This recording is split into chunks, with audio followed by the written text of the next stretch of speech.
ஒருத்தர் வந்தார். சார், எங்கள் இலக்கிய மன்ற விழாவுக்கு நீங்கள் வந்து தலைமை தாங்கணும்னார். உடனே இவர் சொன்னார், பேச்சாளர், சார், இலக்கியத்தை பற்றி பேசுகிற தகுதி எனக்கு இல்லையே அப்படின்னார்.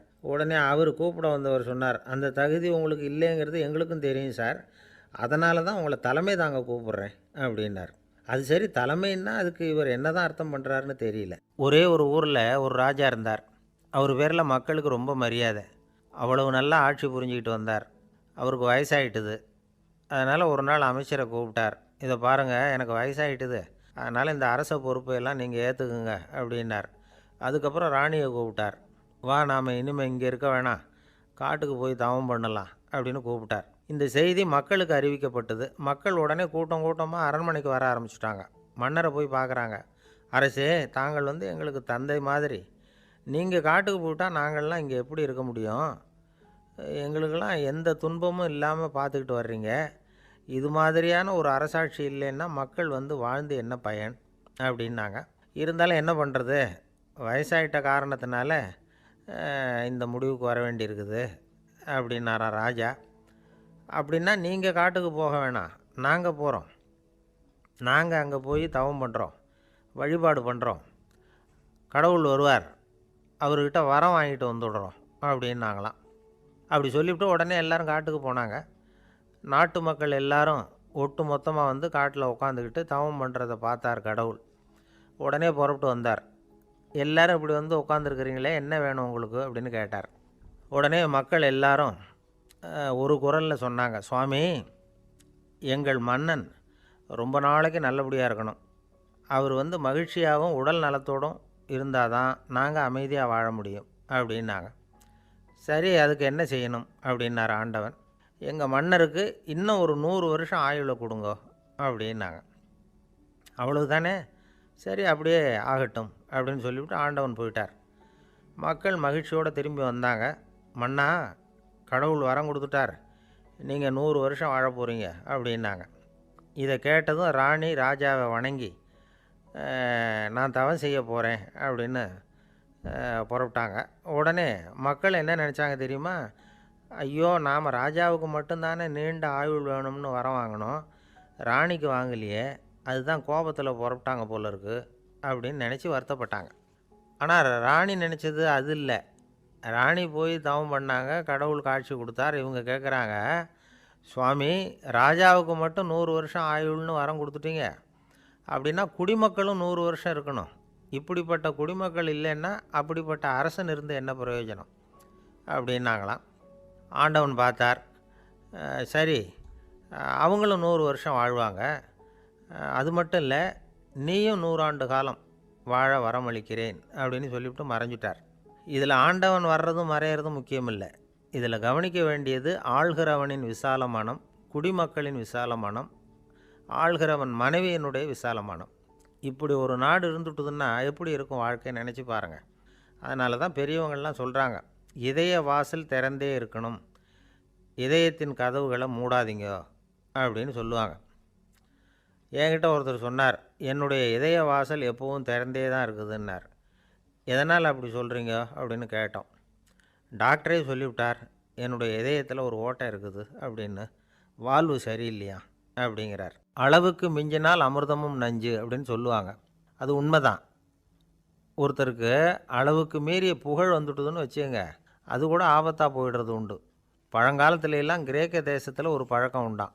அதாவது யாராவது ஒருத்தரை நாடு கடத்தணும்னா அதுக்கு ஒரு வழி உண்டு. அதாவது ஒருத்தரை நாடு கடத்தணும்னு மக்கள் விரும்புகிறாங்கன்னு வச்சுங்களேன், அவர் பேரை ஒரு மண்பாண்ட ஓட்டுச்சில்லில் எழுதி அதை வந்து ஒரு குறிப்பிட்ட பொது இடத்துல போட்டுற வேண்டியது, அவ்வளவுதான்.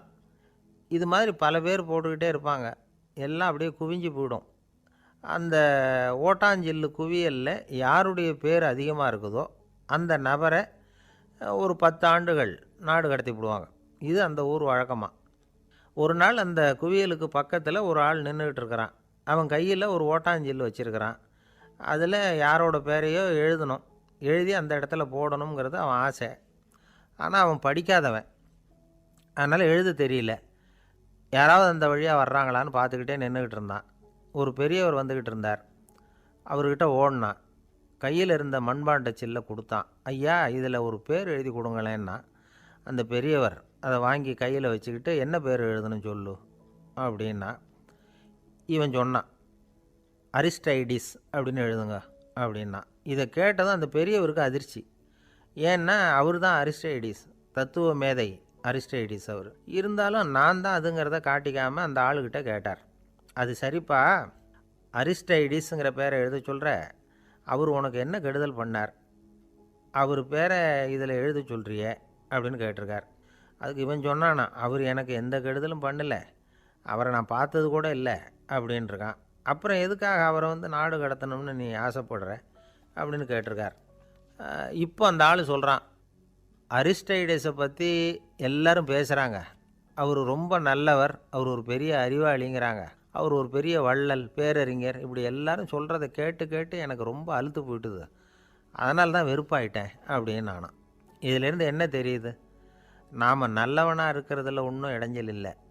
ஆனால் நம்மளை நல்லவன் எல்லாரும் சொல்ல ஆரம்பிச்சிட்டாங்கன்னு வச்சுக்கோங்க, அப்போ இடைஞ்சல் ஆரம்பம்னு அர்த்தம்.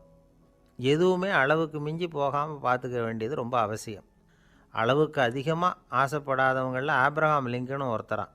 அவர் ஒரு தடவை தன்னுடைய நண்பர்கள்கிட்ட பேசிக்கிட்டு இருந்தாராம். ஒருத்தர் கேட்டிருக்கார், ஒரு மனுஷனுக்கு கால்கள் எவ்வளோ உயரம் இருக்கணும் அப்படின்னு கேட்டாராம். இதுக்கு ஆப்ரஹாம் லிங்கன் சொன்னாராம், அது என்ன, இடுப்புலேருந்து தரையை தொடுற அளவுக்கு உயரம் இருந்தால் போதும் அப்படின்னாராம். ஒரு ஜென் துறவி, அவருக்கு ரொம்ப வயசாகிட்டுது, கடைசி காலம். நண்பர்களெல்லாம் கூப்பிட்டார்.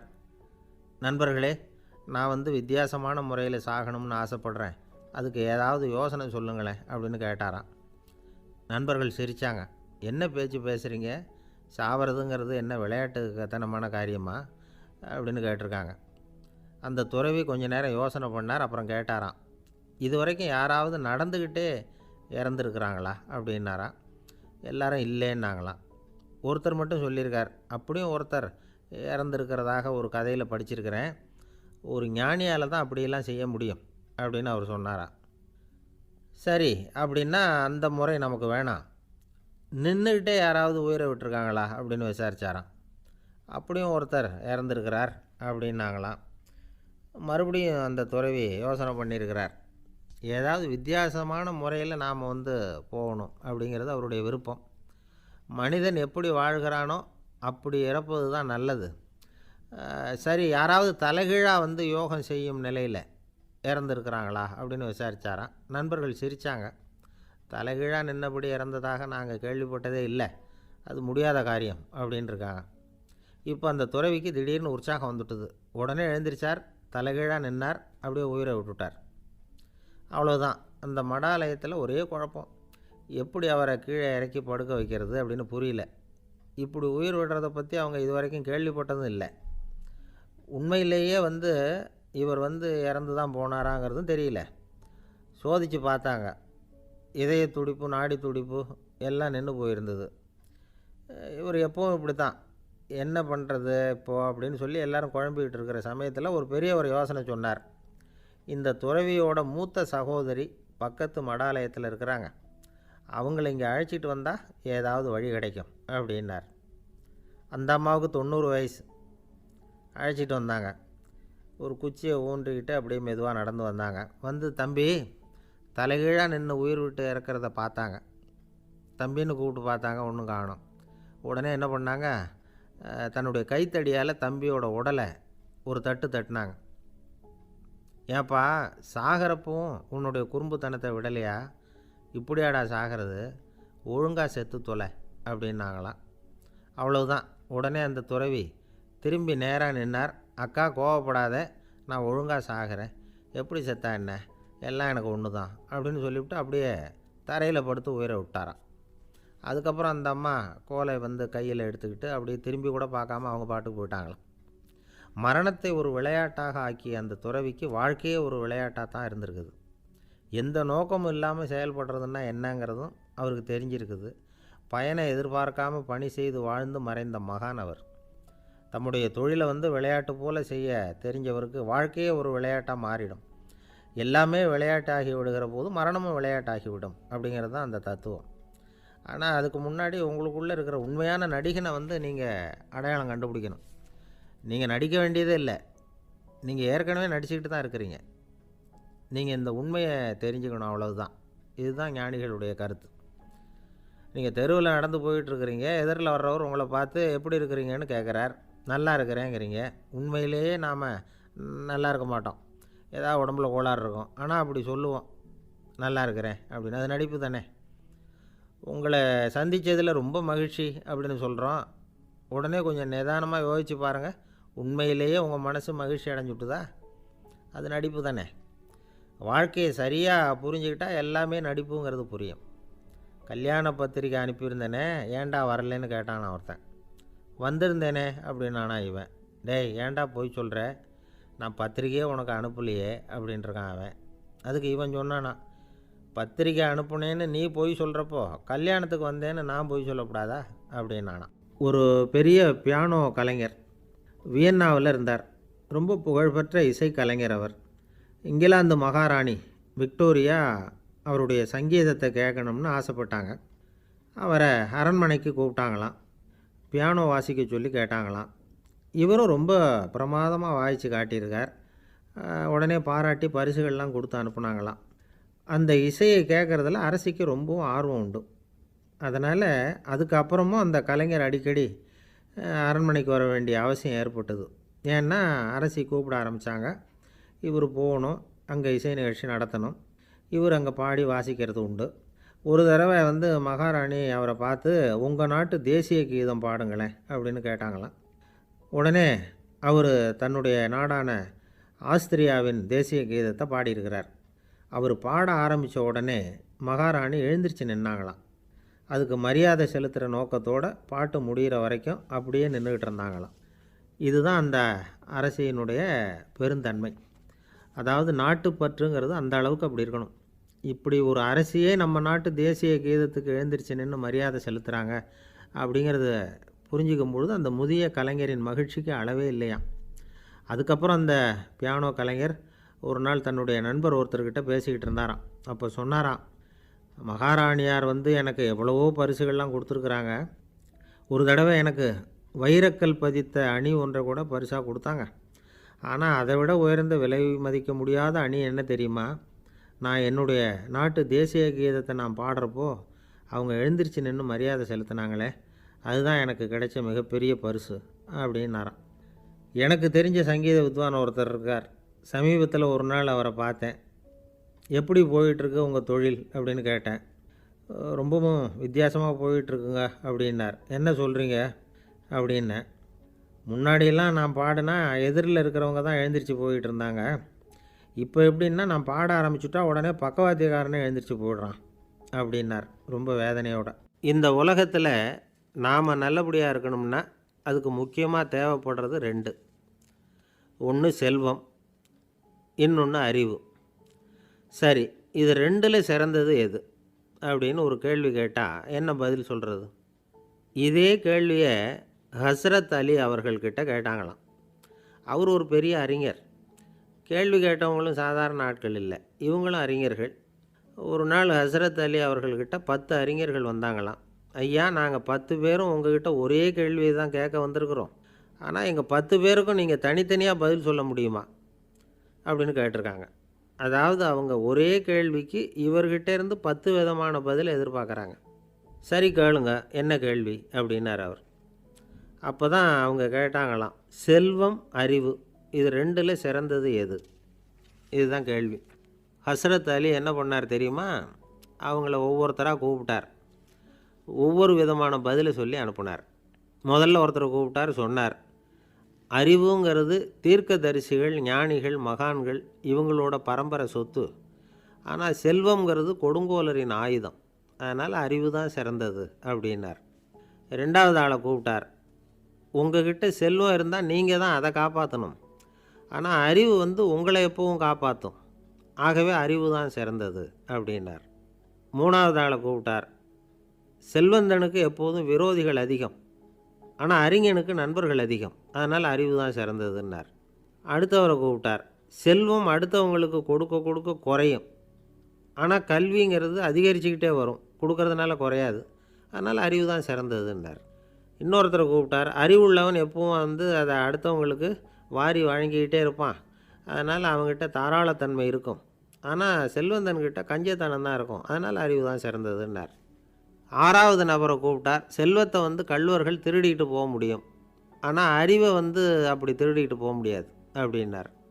7வது நபரை கூப்பிட்டார். செல்வம் கால ஓட்டத்தில் அழிஞ்சிரும், ஆனால் அறிவை கால ஓட்டம் ஒன்றும் பண்ண முடியாது, ஆகவே அறிவே சிறந்ததுன்னார். 8வது ஆளை கூப்பிட்டு சொன்னார், செல்வத்துக்கு எப்பவும் எல்லை உண்டு, நிறை உண்டு, அளவு உண்டு, கணக்கு உண்டு, ஆனால் அறிவுக்கு அப்படிப்பட்ட எல்லை எதுவும் கிடையாது, அதனால் அதுதான் சிறந்ததுன்னார். அடுத்தவனை கூப்பிட்டார்.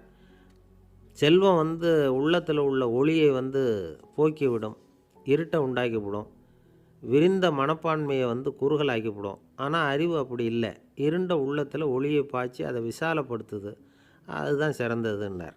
கடைசியாக 10வது நபரை கூப்பிட்டார். செல்வம் மனசில் செருக்கை உண்டாக்குது, ஆணவத்தை ஏற்படுத்துது, அதனால் நானே கடவுள்னு நினைக்கிற அளவுக்கு மனுஷனை தாழ்த்தி விடுது. ஆனால் அறிவு பணிவையும் பண்பாட்டையும் வளர்க்குது, அதனால் அறிவு தான் சிறந்ததுன்னார். ஆக இப்படி 10 பேருக்கும் 10 விதமாக பதில் சொன்னது மூலமாக ஹஸ்ரத் அலி அவர்கள் அறிவு தான் செல்வத்தை விட சிறந்தது அப்படிங்கிறதுக்கு 10 காரணங்களை சுட்டி காட்டியிருக்கார். அந்த அறிஞர் 10 பேர் கேட்ட ஒரே கேள்விக்கு 10 பதில் சொன்னார்.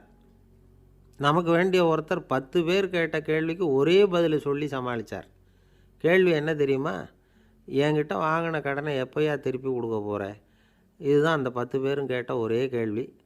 இந்த மாதம் 26ஆம் தேதி தந்துடுறேன் அப்படிங்கிற ஒரே பதில் சொல்லி அவ்வளவு பேரையும் இவர் அனுப்பி வச்சுட்டாராம். எல்லாரும் போனதுக்கப்புறம் இவரை தனியாக கூப்பிட்டு கேட்டிருக்கிறாங்க. அது என்ன சார் கணக்கு, 26ஆம் தேதி அன்னைக்கு என்ன அதிசயம் நடக்க போகுது அப்படின்னு கேட்டிருக்காங்க. அதிசயம் அன்னைக்கு இல்லை, அதுக்கு நாளே நடக்க போகுதுன்னாராம்.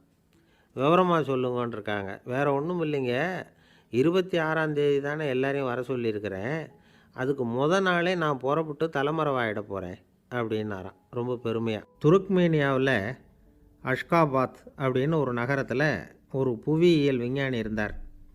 அவர் ஒரு நாய்க்குட்டி வளர்த்தார். ஒரு நாள் முன்னிரவு நேரம் ஒரு மேஜைக்கு முன்னாடி உட்காந்து அந்த விஞ்ஞானி ஏதோ கணக்கு போட்டுக்கிட்டு இருக்கிறார்.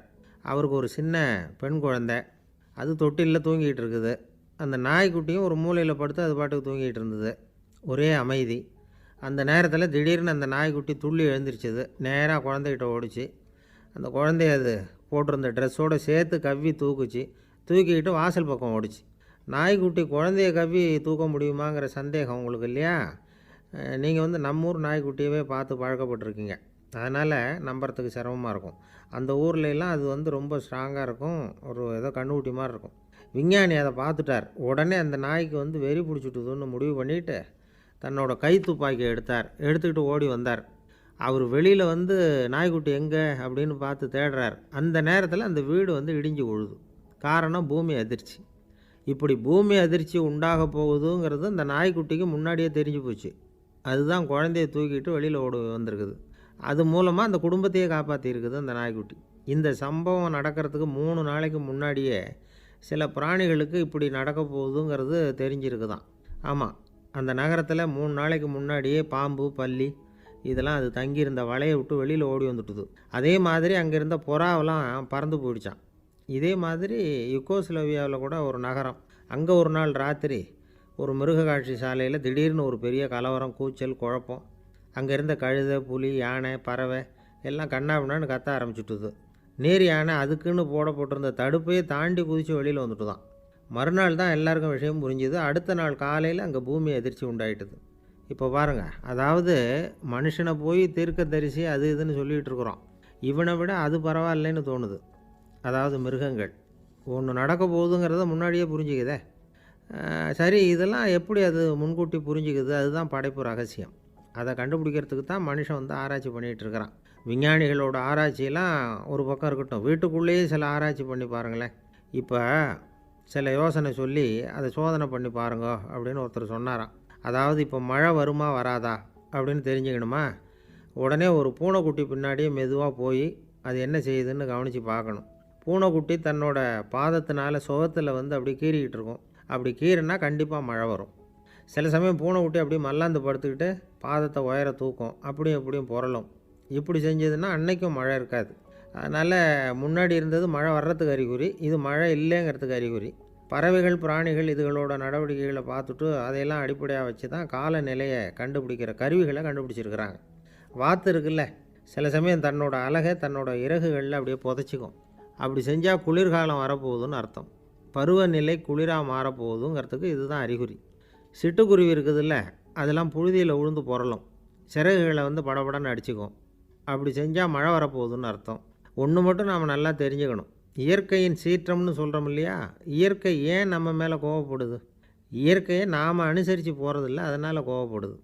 காடுகளை அழிக்கப்படாது, விலங்குகளை கொல்லக்கூடாது, இயற்கை ஏற்படுத்தி வச்சுருக்கிற சமநிலையை கெடுக்கக்கூடாது. அதை புரிஞ்சுக்கிட்டு வாழ்ந்தோம்னா பூமியும் நடுங்காது, நாமளும் நடுங்க வேண்டிய அவசியம் இருக்காது. ஒருத்தர் இருந்தார், சாராய கடைக்கு போனாராம், நிறைய சாப்பிட்டார். அப்புறம் சொன்னார், இது ரொம்ப அற்புதமான சரக்கு போல் இருக்குது, உள்ளே போன உடனே இந்த பூமியே நடுங்கிறது மாதிரி இருக்குது எனக்கு அப்படின்னாராம்.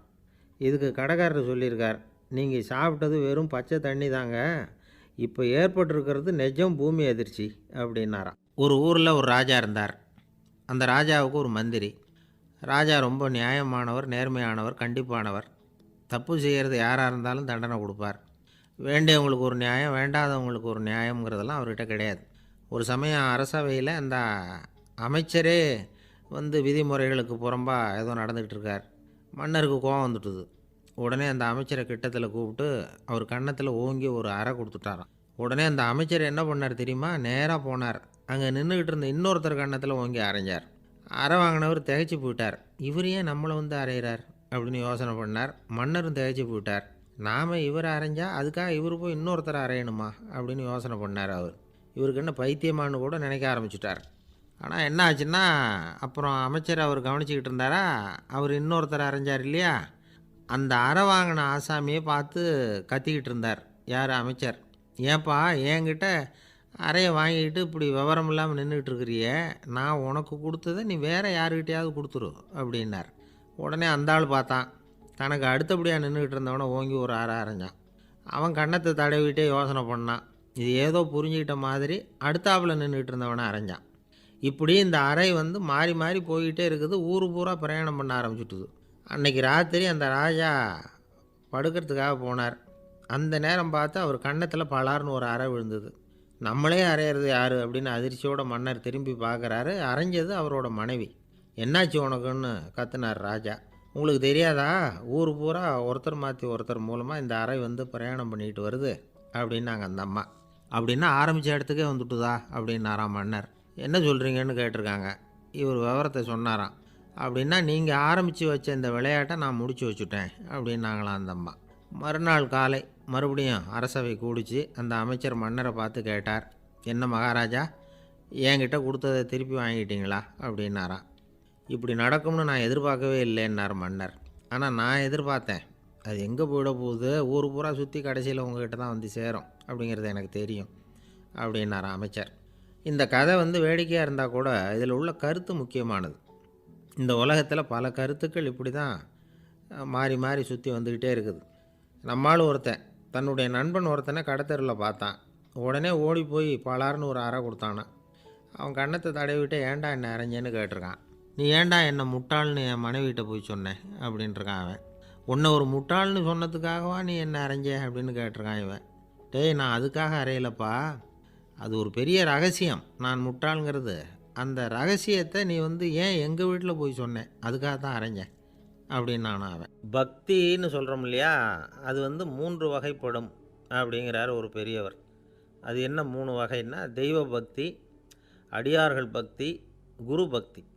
அடியார் பக்தியை விட தெய்வ பக்தியை விட குரு பக்தி தான் ரொம்பவும் சிறந்ததுங்கிறார் அவர்.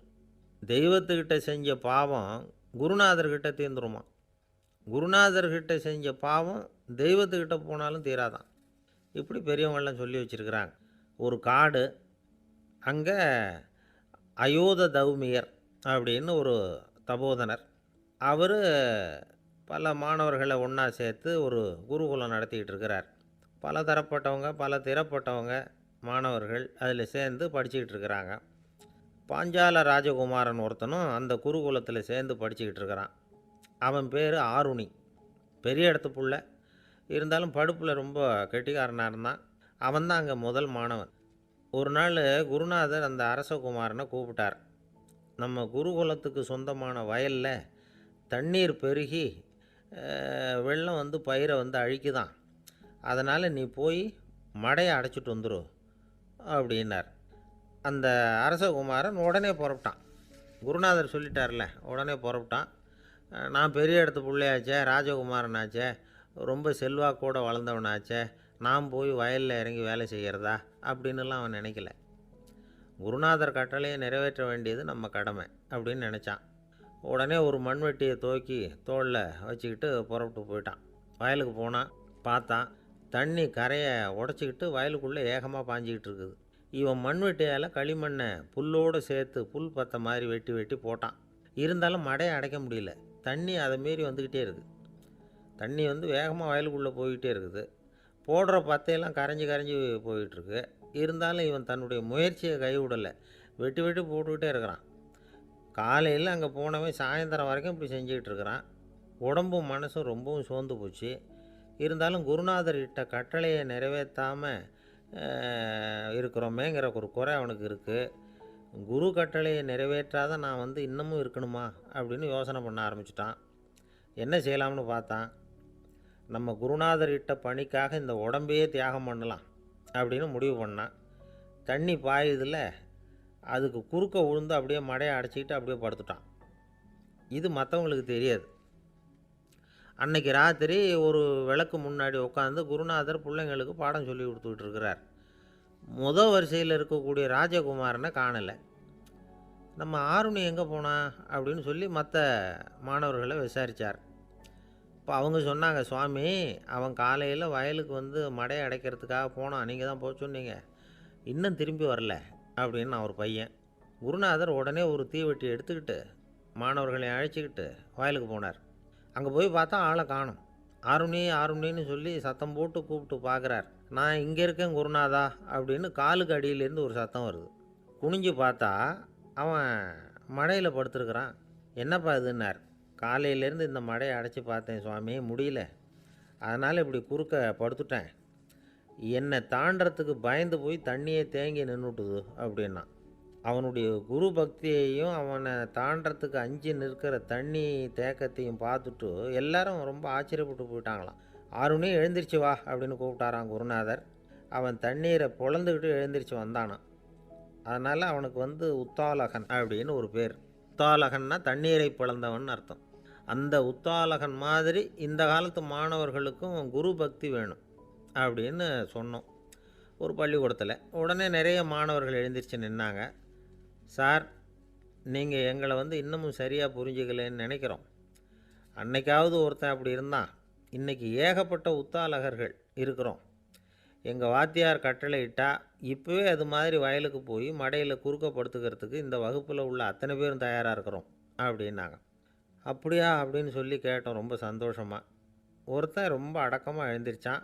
அப்புறம் சொன்னான், ஆமாம் சார், வகுப்பில் வந்து இவர் நடத்துகிற பாடத்தை கேட்டுக்கிட்டு இருக்கிறத விட பேசாமல் போய் மடையில் படுத்துடுறது ஒன்றும் கஷ்டமான காரியமாக இருக்காது, அதனால தான் எல்லோரும் அங்கே போகிறேன்னு சொல்கிறோம் அப்படிங்கிறான். ஒரு இலக்கிய கூட்டம் ஏற்பாடு பண்ணியிருக்கிறோம், நீங்கள் அவசியம் வந்து அதில் பேசணும் அப்படின்னு கேட்டுக்கிட்டார் ஒருத்தர். வேணாங்க, 4 பேருக்கு முன்னாடி வந்து நிற்கிறதுனா எனக்கு ரொம்ப கூச்சமாக இருக்கும் அப்படின்னாரு இவர். ஏன் சார் இன்னமும் குழந்த மாதிரி கூச்சப்படுறீங்களே அப்படின்னார் அவர். அவர் ஒரு மாதிரியாக சமாளித்து அனுப்பி வச்சுட்டு அதுக்கப்புறம் அதை பற்றி இவர் யோசித்து பார்த்துருக்கார். சில நிபுணர்கள் எழுதியிருக்கிறத படித்தும் பார்த்துருக்கிறார். மனோதத்துவ நிபுணர்கள் என்ன சொல்கிறாங்க தெரியுமா? 10லேருந்து 20% குழந்தைகள் பிறக்கிறப்பவே கூச்ச சுபாவம் கொண்டதாக தான் இருக்குதான். ஒரு தாத்தா தன்னோட பேர பிள்ளைய ஆசையாக கூப்பிடுறார் விளையாட்டு காட்ட, அதை அழுதுகிட்டு ஓடி போகுது. ஒரு அம்மா தன்னோட பிள்ளைய பள்ளிக்கூடத்தில் சேர்க்கறதுக்காக கூப்பிட்டுக்கிட்டு போகிறாங்க. அந்த புள்ள அம்மாவோட முந்தானையில் ஒளிஞ்சிக்கிட்டு வெளில வரமாட்டேங்குது. இவங்களையெல்லாம் எப்படி சமாளிக்கிறது? குழந்தைகளோட கூச்ச சுபாவத்தை போக்குறது எப்படி? இதுக்கு நிபுணர்கள் சில யோசனைகளை சொல்லியிருக்கிறாங்க. மற்றவங்களுக்கு முன்னாடி என் பையனுக்கு கூச்சம் ரொம்ப அதிகம் சார், மற்றவங்க பார்த்தா ரொம்ப வெக்கப்படுறான், இப்படி சொல்கிற அப்பாக்கள் உண்டு. என் பையன் புது மனுஷாலை பார்த்தா அட்டையாக ஒட்டிக்குவான் சார் அப்படின்னு சொல்கிற அப்பாக்களும் உண்டு. இப்படிலாம் குழந்தைகளுக்கு வந்து முத்திரை குத்துறது ரொம்ப தப்பான். புதுசாக யாராவது வீட்டுக்கு வந்தால் குழந்தை தானாக தன்னோட கூச்சத்தையும் பயத்தையும் போக்கிக்கிட்டு சகஜமாக மாறி வர்றதுக்கு வாய்ப்பு கொடுக்கணுமா. ஒரு கூட்டத்துக்கோ அல்லது சொந்தக்காரங்க கல்யாணத்துக்கோ குழந்தைய அழைச்சிட்டு போகிறீங்க, அங்கே போய் கட்டாயப்படுத்தி குழந்தைய மற்றவங்க கிட்ட பேச சொல்லக்கூடாது. சில சமயம் குழந்தை தானாக தன்னுடைய கூச்ச சுபாவத்தை விட்டு பேசுகிறதுக்கு முன் வந்தால் அதை பாராட்டணும். குழந்தை கலகலப்பு இல்லாமல் மௌனமாக இருந்ததுன்னா அதையும் கண்டுக்கக்கூடாது. குழந்தை பேச ஆரம்பித்தா அதை ஆர்வத்தோடு கவனிக்க தெரியணும். கலந்து உரையாடுற பழக்கத்தை வீட்லேயே ஆரம்பிக்கலாம். கேட்டதுக்கு பதில் சொல் அப்படின்னு நீங்கள் அதிகாரம் பண்ணிகிட்டு இருக்கக்கூடாது. அது வந்து குழந்தைக்கு பேசுகிற சந்தர்ப்பத்தை குறைச்சிருமா. இப்போ நாம் அதிகாரம் பண்ணால் கேலி செய்கிற பழக்கம் குழந்தைகளை வந்து ரொம்ப பாதிச்சிருமா. பெரியவங்களானதுக்கு அப்புறமும் சில பேர் கூச்சத்தோடவும் பயத்தோடவும் இருக்கிறதுக்கு இதுதான் காரணம். சின்ன வயசில் அவங்கெல்லாம் ஏதாவது கேலிக்கு ஆளாகி இருப்பாங்க. ரெண்டாவது குழந்தை மூத்த குழந்தைய வந்து கேலிக்கு ஆளாகிற சந்தர்ப்பங்களை கண்டு கேலி பண்ணினா அது இளம் நெஞ்சங்களை விட்டு நீங்கிறதே இல்லையா. எப்பவும் குழந்தையோட நடை உடை பாவனைகளை பற்றி சொல்லிக்கிட்டே இருக்கக்கூடாதான். அதுவே கூச்ச சுபாவத்தை கொண்டுட்டு வந்துடுமா. அப்பா எங்கேன்னு யாராவது கேட்டால் இது மாதிரி இன்ன காரியத்துக்காக வெளியில் போயிருக்கார், இத்தனை மணிக்கு திரும்பி வருவார் அப்படின்னு சொல்கிற அளவுக்கு குழந்தைகளை வந்து பழக்கப்படுத்தி வைக்கணும். ஃபோன்லேயே யாராவது விசாரித்தா கூட இது மாதிரி பதில் சொல்லு அப்படின்னு சொல்லணும். சின்ன சின்ன மீட்டிங்கில் 4 வார்த்தை பேச தயார் பண்ணலாம். ஒரு கடையிலையோ அல்லது ஹோட்டல்லையோ ஏதாவது விவரம் கேட்கணும்னா உங்கள் குழந்தைய தைரியமாக அனுப்புங்க. குழந்தைகள் பணிவாகவும் பொறுமையாகவும் விவரம் கேட்குறப்போ கூச்ச சுபாவம் தானாக போயிடும். சின்ன வயசுலேயே இப்படிலாம் பழக்கப்படுத்தினா தான் வருங்காலத்தில் தைரியமாக இந்த சமுதாயத்தில் வாழ முடியும். இல்லைன்னா 60 வயசுலேயும் அடுப்பங்கரையை விட்டு வெளில வர்றதுக்கு கூச்சப்பட்டுக்கிட்டு தான் இருக்க வேண்டியிருக்கும். இந்த காலத்து பிள்ளைங்க எவ்வளவோ பரவாயில்ல, எதுக்கும் தயங்குறதில்ல, கூச்சப்படுறதில்ல. ஒரு அம்மா அடுப்பங்கரையிலேருந்து சத்தம் போட்டாங்க, டேய் ராமு, தயவு பண்ணி அந்த டிவியை நிறுத்துறா, அந்த பெண்ணோட குரல் மகா மோசம், அடுப்பங்கரையில் இருக்கிற என்னாலேயே அதை சகிச்சிக்க முடியல அப்படின்னாங்களாம். உடனே பையன் கொஞ்சம் கூட தயங்காமல் பதில் சொல்கிறான், அம்மா, இந்த குரல் டிவியிலேருந்து வரல, எதிர்த்த விட்டு மாமி தான் இங்கே வந்திருக்கிறாங்க, அவங்க தான் இப்போ என்னோட பேசிக்கிட்டு இருக்கிறாங்க அப்படின்னு நானும்.